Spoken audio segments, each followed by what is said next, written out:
Sawadee krap. Welcome to All About Thailand by me. Today I would like to talk about the dispute over Prasat Khao Phra Viharn temple complex in Cambodia. This is a dispute between Thailand and Cambodia over the ownership of the beautiful Khmer temple complex. And before I go into the dispute and all the stages, let me to tell you a few words about the temple complex itself. So, as Thai say, Prasat Phra Viharn, they omit Khao. So Prasat Phra Viharn is a beautiful Khmer temple complex which started to be built between 1006-1050, and it finished in 1150 after Christ. So 1150, long time ago, almost 1,000 years old. And it's really, really beautiful, and it's really, really tricky. As it stands now, the temple actually it belongs to not the history, but the description of the temple. It lies on the top of a cliff of 525 meters, and the funny thing is, or interesting, so the main entrance of the temple with all the stairs, beautiful Khmer stairs, it leads from Thailand. So you started to walk from Thailand, but now the temple complex, the temple itself, is in Cambodian territory, which makes it really, really silly. Still until 2023, the only asphalt road which leads to the temple, it leads through Thailand. So really interesting. The temple itself is in Cambodia, but all the territory around and the route belongs to Thailand. Yes, it calls for a dispute, of course, because the temple is really important. It's really important, and it's even older than Angkor Wat. But the difference between Prasat Phra Viharn and Angkor Wat is Angkor Wat lying or sitting in the center of Siem Reap, the second biggest city in Cambodia, while Prasat Phra Viharn is just sitting in the middle of nowhere. It's on the hilltop, and all around almost nothing. Well, tiny houses, farms, villages, visitor center. That's all around. So for a long time, the temple, by the way, again, the temple, so it's on the top of Dangjak mountain range, which is a natural border between Cambodia and Thailand. And the temple itself runs 800 meters, so about 2,600 feet along the north-south axis, facing the plains to the north, from which is now cut off by the international border. Yes. So that's why you probably already get the gist of how is it comes, who's owning the temple, who's the owner of the temple, like who's the temple belongs to. And yeah, this is still a dispute between Thailand and Cambodia. So what happened, if you know the history of Southeast Asia, territories changed owners every few years, few centuries. Thailand, for a long time, they ruled the Southeast Asian.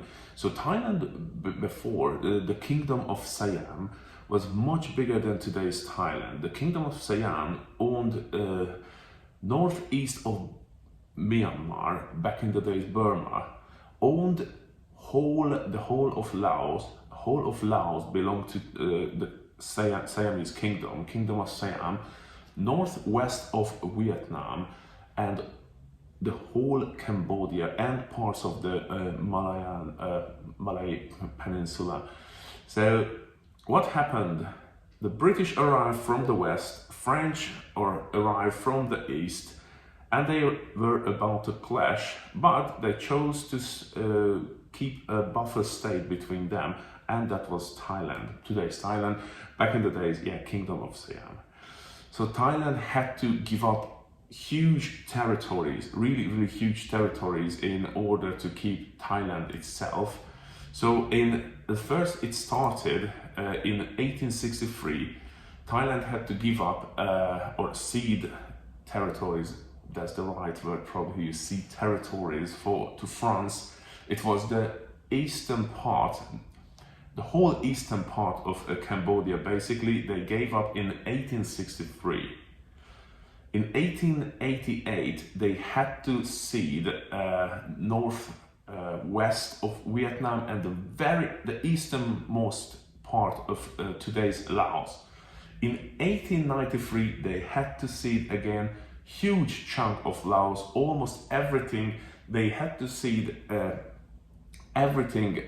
They had to withdraw their soldiers, their armies, to the west bank of the Mekong River. So no Thai rule on the west of the Mekong River, but on the east of the Mekong River was still Thai rule until up to 1904, when there was also a Siamese-Franco War, which ended with a treaty, and France won. France had the technical superiority regarding to weaponry, and even though the British promised help, like, we can help you. So they didn't want the British Empire, they didn't want an open conflict with France, but they promised some help to the Kingdom of Siam, which didn't happen. So Thailand had to give up more and more territories, and by the way, in 1885, Thailand had to give up northeast part of Myanmar as well, back in the days, Burma. The Thai territorial losses would deserve a video itself, but let's talk about the temple now. 1904, there was a treaty between Thailand. They decided about a treaty between Thailand and France, the Third Republic of France, I believe. So the treaty was Thailand going to, back at that time, I forgot to say, probably it's important, the French basically broke into Thailand through Trat and Chanthaburi provinces. They occupied Trat and Chanthaburi, so Thailand had to negotiate, and Thailand negotiated in 1907 to give back 3 counties or territories, provinces, let's say called provinces, the very west of Cambodia, the remaining of Cambodia, which still belonged to Thailand, which included Siem Reap and 2 other border territories. But in 1904, when there was the treaty planned, Thailand had to remove the remaining troops from the northernmost part of today's Cambodia. So 1904, Thailand agreed they're gonna move back, so they're gonna cede that final territory, they thought so, final, and they moved back to the border, which now they more or less Thailand. But the trick comes here, because there's a water basin which creates this watershed, a natural border between Thailand and Cambodia. And the French agreed on 1904, they created the map, and on the map you can see brilliantly following meter by meter the limit or the border of the watershed, the natural water basin. So the map was ready, and there was peace between Thailand. A committee came up, mixed committee, Thai-French committee. By the way, that time France was the protector of Cambodia. So they acted as a protector of Cambodia, and they drew the lines, which was more or less the same as the border in 1904. So they came out with the map in 1907, and it's either just didn't get the attention of the Thai authorities, or they just simply missed it. But actually on the 1907 map, now it showed Prasat Phra Viharn as a Cambodian territory. So again, how it happened, no one knows. The thing is, let's jump in history. the thing is, in 1954, the French left Cambodia. Then the Thais straight away moved into Prasat Phra Viharn temple. Also, there were Thai kind of peacekeepers, I think, in 1949 after the Second World War. So at that time, Thai soldiers stationed there, which now Cambodia asked the Thais to leave because this is our territory. Thai said, no, this is our territory. So what happened, Cambodia went in 1959 to the International Court of Justice. And the Court of Justice, International Court of Justice, it's a long story. Finally, there was a vote and 9-3 Thailand lost, which means Cambodia won. And Cambodia awarded with Prasat Phra Viharn temple. Very interesting. Very interesting. So the Thais were arguing because of the map from 1904, and Cambodians are showing the map that the 1907 is showing, and it's really we're talking about 100 meters. It's so tiny territory, but it means the temple, whoever holds that about 100 meter of the borderline, is going to be the owner of Prasat Phra Viharn. So again, the chicken or the egg was first. It's so difficult to decide like who's the real owner or who should be the owner. The thing is, yeah, Thailand or the Kingdom of Siam ruled that territory, and even in 1904, the peace treaty, the Anglo-Siamese treaty, Franco-Siamese, there was Anglo-Siamese as well, Siamese treaty, there was a pre-agreement and the map was drawn with the temple complex belonging to Thailand. So Thailand came up with this map, and so Thailand used the provisions of the treaty, and it's clearly said the line is belong to Thailand. So, but what happened? Back to the dispute. So 1962, Thailand officially lost, and nothing really happened. I mean, there were always clashes, non-bloody clashes, but clashes between Thai and Cambodian soldiers. Also in 1968, the victorious Vietnamese army invaded Cambodia to get rid of the Khmer Rouge, which I think that was a really bloody period in the history of Cambodia. And that time Cambodians didn't really have this kind of political ambitions to dispute about the temple complex. They had bigger problems, let's be honest. So after the Khmer Rouge is gone, the temple was again kind of became like a national symbol of Cambodia, and remained a national symbol of Thailand.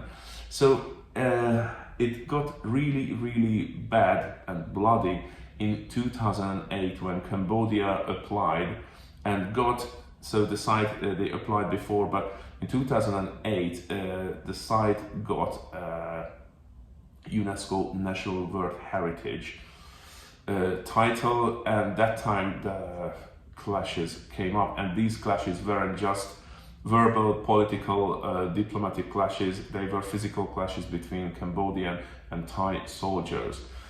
Thais said Cambodians shot first, Cambodians says Thais. It always happened. There were multiple, I think about 100 clashes with casualties, both from Thai and Cambodian side.